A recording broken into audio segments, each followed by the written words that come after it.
ஏன் சோகமா இருக்க? பசிக்குது. என்ன வேணும்? என்ன இருக்கு? பாஸ்தா இருக்கு. என்ன பாஸ்தா? White sauce pasta. அப்படின்னா? அது ஒரு க்ரீமியான சீஸியான பாஸ்தா. நீ யாருடா? தண்ணி கேன் போட வந்தோம் ப்ரோ நானு.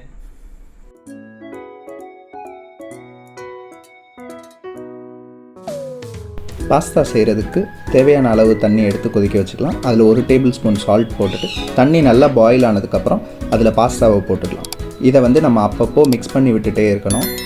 நீங்கள் அடிக்கடி மிக்ஸ் பண்ணணும்னு இல்லை, ஒரு 1 or 2 minutes ஒன்ஸ் வந்து இதை மிக்ஸ் பண்ணிக்கிட்டே இருக்கலாம். நான் வந்து துரம் வித் பாஸ்தா எடுத்திருக்கேன்.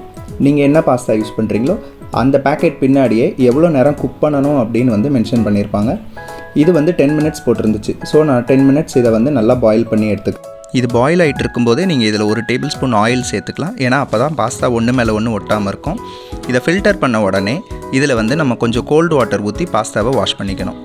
அதுக்கப்புறம் நம்ம ஒரு 1 or 2 டேபிள் ஸ்பூன் ஆயில் ஊற்றி அதை நல்லா மிக்ஸ் பண்ணி வச்சுட்டா ஒன்றோட ஒன்று ஒட்டிக்காமல் இருக்கும். பாஸ்தாவை ஓரம் எடுத்து வச்சுட்டு சிக்கன் செய்கிறதுக்கு தேவையானதை எடுத்துக்கலாம். ஃபஸ்ட்டு ஒரு பேன் காஞ்சதுக்கப்புறம் அதில் 1 டேபிள் ஸ்பூன் பட்டர் சேர்த்துக்கலாம். பட்டர் நல்லா மெல்ட் ஆனதுக்கப்புறம் நம்ம அதில் சிக்கனை போட்டு லைட்டாக ஃப்ரை பண்ணி எடுக்க போகிறோம். நீங்கள் வந்து உங்களுக்கு தேவையான அளவுக்கு பட்டர் சேர்த்துக்கலாம். உங்களுக்கு இன்னும் பட்டரியே வேணும்னா நீங்கள் 2 டேபிள் ஸ்பூன் பட்டர் கூட சேர்த்துக்கலாம். சிக்கன் இந்த மாதிரி லைட் கோல்டன் கலரில் குக் ஆனதுக்கப்புறம் அதில் நம்ம வந்து தேவையான அளவுக்கு சால்ட் சேர்த்துக்கலாம். அதுக்கப்புறம் 1 டீஸ்பூன் பெப்பர் சேர்த்துக்கலாம். இதை நல்லா மிக்ஸ் பண்ணதுக்கப்புறம் தேவையான வெஜிடபிள்ஸை வந்து நம்ம ஆட் பண்ணிக்கலாம்.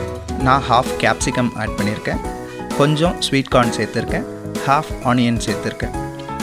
இப்போது வெஜிடபிள்ஸ் எல்லாம் நல்லா குக் ஆகிற வரைக்கும் நம்ம இதை வந்து கிளறி விட்டுட்டே இருக்கலாம்.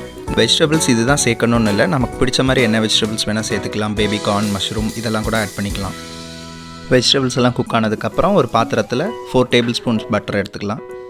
எந்த அளவுக்கு பட்டர் எடுக்கிறோமோ அதே அளவுக்கு ஈக்குவலாக மைதா எடுத்துக்கணும்.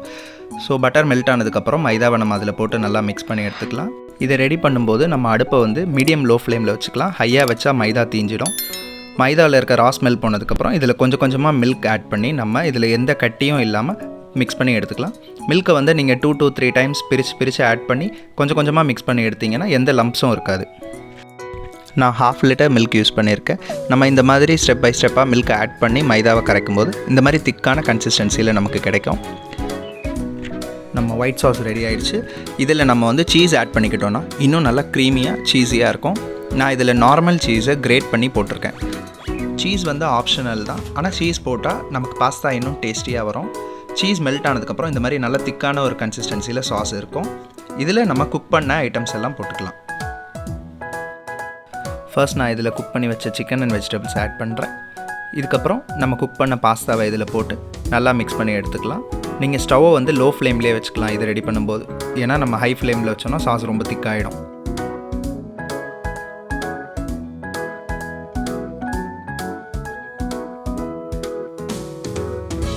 எல்லாத்தையும் போட்டு சாஸில் நல்லா மிக்ஸ் பண்ணதுக்கப்புறம் இதில் 1 டேபிள் ஸ்பூன் ஆரிகானோ சீசனிங் சேர்த்துருக்கேன் நான். அப்புறம் 1 டேபிள் ஸ்பூன் சில்லி ஃப்ளேக்ஸ் போட்டிருக்கேன். நீங்கள் வந்து உங்களுக்கு தேவையான ஹெர்ப்ஸ் அண்ட் ஸ்பைசஸ் போட்டுக்கலாம். எல்லாம் சேர்த்து மிக்ஸ் பண்ணதுக்கப்புறம் நமக்கு இது ரொம்ப திக்காக இருக்க மாதிரி ஃபீல் ஆனால் நம்ம இதில் கொஞ்சமாக வாட்டர் சேர்த்து மிக்ஸ் பண்ணிக்கலாம். நான் இதில் ஃபினிஷிங்க்கு கொஞ்சமாக கிரேட் பண்ண மோசரெல்லா சீஸ் போட்டிருக்கேன். மோசரெல்லா சீஸ் போட்டால் நமக்கு அந்த சீஸ் புல் எஃபெக்ட் வந்து இதில் இருக்கும், நல்லாயிருக்கும். சீஸ் மெல்ட் ஆன உடனே இதை நம்ம ஒரு பவுலில் போட்டு சர்வ் பண்ணிடலாம்.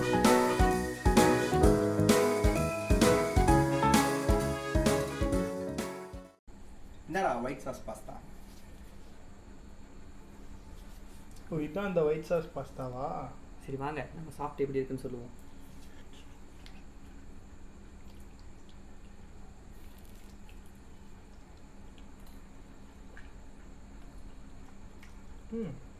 நல்லா டேஸ்டியாக க்ரீமியாக இருக்கே. இவ்வளோ நாளாக இதை போய் மிஸ் பண்ணியிருக்கோமே. இந்த வீடியோ பிடிச்சிருந்தா மறக்காமல் லைக் பண்ணுங்கள், ஷேர் பண்ணுங்கள், அம்மா பசங்க சேனலை சப்ஸ்கிரைப் பண்ணுங்கள். முக்கியமாக அந்த பெல் ஐக்கானை ப்ரெஸ் பண்ணுங்கள். அம்புட்டு தாண்டா.